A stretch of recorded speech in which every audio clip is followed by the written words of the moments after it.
Mga kapuso, meron daw pong bitak sa daan dyan po sa may SC Tech. Makakausap po natin si Tuesday New ng Super Radyo DZBB. Tuesday, gano'n ba kalaki yung bitak? Pia, oo, alas 4 nga ng hapon kanina nang matanggap nitong si Engineer Enrico Yuzon yung balita mula dun sa kanilang mga nag-iikot na team na napunit itong bahagi ng Pasig-Potrero Bridge sa kahabaan nitong SC Tech. Sinasabi niyang napunit, ang epekto niyan, hindi nakadadaan ngayon ang lahat ng uri ng bihikulo o sasakyan sapagkat hindi talaga po pwedeng tawirin yung nasabing tulay. Ayon dito kay Engineer Yuzon, dahil dyan, dinadivert yung mga motorista bago pa man marating yung Pasig-Potrero Bridge na yan doon sa pinakamalapit na exit point.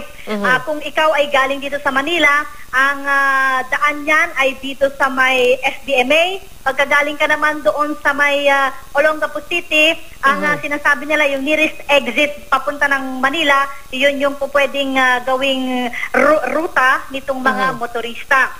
At sa mga sandaling ito, dito sa Dinalupihan, Bataan, madilim pa rin yung paligid pero hindi na ganun kasagsag yung buhos ng ulan. Mayroon ng halos 2 oras na walang malakas na pag-ulan dito at malaking tulong daw yan ayon kay Engineer Yuzon para humupa yung baha dito sa Dinalupihan, Bataan. Ito na lang daw kasi yung bayan sa buong probinsya ng Bataan na kanilang tinututukan sa ngayon dahil dito yung may pinakamataas pang baha na hanggang Lagpas Bewang. Sa ibang mga bayan dito sa Bataan na apektado ng pagbaha ay medyo nakaluwag-luwag na raw sila, bumupa na raw yung baha at hindi na masyadong nakaapekto sa mga residente, medyo nakakakilos na raw sila, hindi katulad kahapon na talagang stranded sa loob ng mga bahay yung mga residente. Mayroong umaabot na sa mahigit 50,000 na pamilya ang apektado dito sa buong probinsya ng Bataan ng baha. Kabuuan niyan ay nasa 256,790 na individual na ngayon ay nasa iba't ibang evacuation centers at binibigyan naman ng ayuda ng lokal na pamahalaan, Pia. Tuesday, balikan ko lang yung sabi mo may punit dun sa daan. May report ba kung ito'y dahil lang talaga dun sa biglaang pagbuhos ng ulan o yung dahil sa malakas na buhos ng ulan?